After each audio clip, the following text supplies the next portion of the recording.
வாழை. இது வந்து ஒரு படம் பார்த்துட்டு வந்த மாதிரி ஒரு ஃபீல் இல்லை, ஒரு ஃபியூனரலுக்கு போயிட்டு வந்த மாதிரி ஒரு ஃபீல் இருக்குது. ஏன்னா கடைசி ஒரு ½ அன் ஹவர் 40 மினிட்ஸ் பார்த்தீங்கன்னா ஃபுல்லாக ஒரு ஃபியூனரலே காமிச்சிட்ருக்காங்க. மற்றபடி பார்த்தீங்கன்னா படம் வந்து ஃபர்ஸ்ட் ஹாஃப் வந்து இன்டர்வலுக்கு முன்னாடி வரைக்கும் படம் நல்லாயிருக்கு. இப்போது 90s வந்து இந்த வில்லேஜ் சைட்லலாம் பசங்க இருப்பாங்கல்ல, ஒருத்தர் வந்து ரஜினி ஃபேனாக இருப்பான், ஒருத்தர் வந்து கமல் ஃபேனாக இருப்பான். இவங்க 2 பேருக்கு இடையில வந்து அந்த குறும்புத்தனமான செல்லத்தனமான ஒரு ஃபேன் வார்ஸு. அதுக்கப்புறம் ஒரு பையனுக்கு வந்து டீச்சர் மேலே ஒரு கண் இருக்கும். ஸோ இந்த மாதிரி விஷயங்கள்லாம் வந்து ஃபர்ஸ்ட் ஹாஃபில் காமிச்சிட்ருப்பாங்க. அதெல்லாம் நல்லா இன்ட்ரெஸ்டிங்காக படம் போயிட்டுருக்கு. இன்டர்வல் பக்கம் வந்து படம் கொஞ்சம் தொங்குது. அதுக்கப்புறம் பார்த்தீங்கன்னா செகண்ட் ஹாஃப் வந்து கொஞ்சம் ஓகே தான் போயிட்டுருக்கு. கொஞ்சம் ஒரு மைல் லேக் இருக்குது, பட் ஓகே போயிட்டுருக்கு. கடைசி ஒரு ½ அன் ஹவர் 40 மினிட்ஸ் முன்னாடி ஒரு ஃபியூனரல் காமிக்கிறாங்க. இதில் வந்து என்னென்னா ஒரு பியூட்டி என்னென்னா, பியூட்டியாக கருசான்னு தெரில, ஆஸ் அ டைரக்டர் வந்து உண்மையிலே வந்து ஒரு ஃபியூனரலுக்குள்ளே நம்மளை வந்து போன மாதிரி ஒரு ஃபீல் கொடுத்துட்டாரு மாரி செல்வராஜ். பட் நம்ம ஒரு பொதுமக்கள்லாம் பார்த்தீங்கன்னு வச்சிங்களேன், ஒரு உண்மையாக ஒரு ரியலான ஃபியூனரல் போனால் கூட ஒரு 2 நிமிஷம் இல்லை மேக்ஸிமம் ஒரு 5 நிமிஷம் தான் நம்ம வந்து அந்த ப்ராப்பர் ஃபீலில் அங்கே போய் கிட்ட நிற்போம். நம்ம வேணால் சைடில் வேணால் வந்து அரை மணி நேரம் 1 மணி நேரம் கூட நிற்போம். பட் அந்த ஃபீல்டில் வந்து நம்ம கம்மி நேரம் தான் நிற்போம். இவர் வந்து ஒரு ½ அன் ஹவர் 40 மினிட்ஸாக வந்து நம்மளை வந்து ஃபுல்லாக அந்த ஒரு ஃபீல்டில் உட்கார வச்சிட்டாரு. ஸோ நம்மளால் உட்காரவே முடியல, எந்திரிச்சு போகலாங்கிற அளவுக்கு நம்மளுக்கு ஒரு ஃபீல் கொடுத்துருச்சு. ஸோ அவர் வந்து இது வந்து இம்பேக்ட் கொடுக்குறேன்னு சொல்லிட்டு அது ஓவர் இம்பேக்ட் ஆயிடுச்சு. ஏன்னா இந்த ஒரு விஷயம் வந்தோன்னா சரி இது சொல்லிட்டாரு, ஒரு ஆடியன்ஸாக நம்ம அடுத்து என்ன சொல்ல வர்றாரு, இல்லை படம் முடியுதா, எண்ட் டைட்டில் போடுறாங்களா அப்படிங்கிற மாதிரி நம்ம மைண்டு போகுது. அது பாட்டு இழுத்துட்டு போயிட்டே இருக்குது. ஸோ அதுதான் வந்து படத்தை வந்து டோட்டல் படத்தை வந்து ஆக்சுவலாக கெடுக்குது, நம்மளால் உட்காந்து பார்க்க முடியல. மற்றபடி பார்த்திங்கன்னா டெக்னிக்கல் சைடு ரொம்பவே சூப்பராக இருக்குது. சினிமாட்டோகிராஃபர் வேறு ரேஞ்சில் பண்ணியிருக்காரு. ஒவ்வொரு ஃப்ரேம்ஸுமே வந்து ரொம்ப அருமையாக பண்ணியிருக்காரு. எஸ்பெஷலி பார்த்திங்கன்னா இந்த வாழை எல்லாம் தூக்கிட்டு போகிற மாதிரி உள்ள இடங்கள்லாம் பார்த்திங்கன்னா இந்த நிறைய இடத்துலலாம் நிறைய ஆர்டிஸ்ட் குரூப்பாக எல்லாம் வரிசையாக நடந்து போயிட்டுருப்பாங்க. அது ஒரு வைடில் ஷார்ட்டில் வச்சு காமிக்கிறது எல்லாம் ரொம்ப பர்ஃபெக்ட் ஷார்ட்ஸு, ரொம்ப ப்ரில்லியண்ட்டான ஷார்ட்ஸு. அந்த பூச்சியெல்லாம் ஒரு ஏறுற மாதிரிலாம் ஷார்ட் வச்சுருப்பாங்க. அதெல்லாம் ரொம்ப ப்ரில்லியண்ட்டான ஒரு சினிமாட்டோகிராஃபி இந்த படத்தில் இருக்குது. மியூசிக் ரொம்ப நல்லாயிருக்கு. சாங்ஸும் சரி, பிஜிஎம்மும் சரி, சந்தோஷ் ரொம்பவே சூப்பராக பண்ணியிருக்காரு. அதே மாதிரி ஆக்டர்ஸ்ட் வந்து வேலை வாங்குறது, ஒரு மாரி செல்வராஜ் வந்து ஆக்டர்ஸ்ட்டை ரொம்பவே நல்லா வேலை வாங்கியிருக்காரு.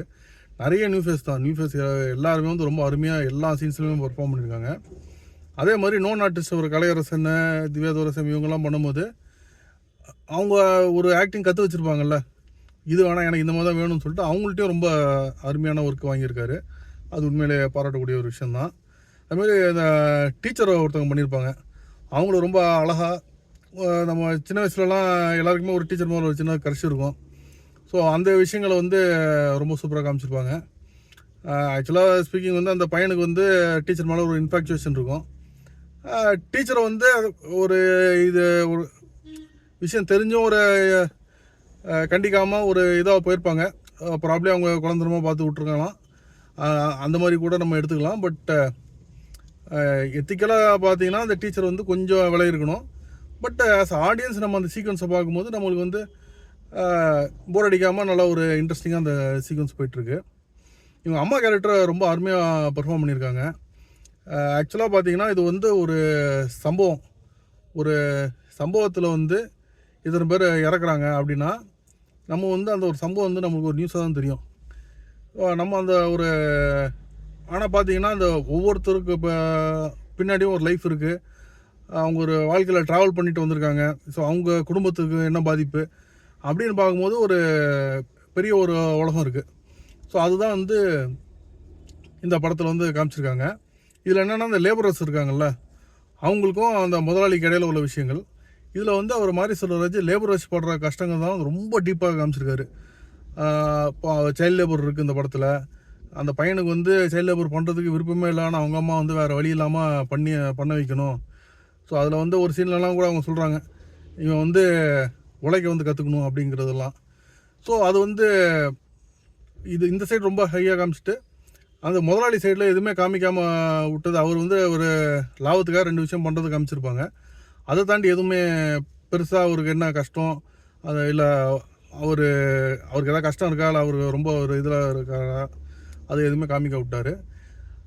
ஓவரால் அந்த படம் வந்து ஃபஸ்ட் ஆஃப் இன்டர்வல் கொஞ்சம் முன்னாடி வரைக்கும் நல்லாயிருக்கு.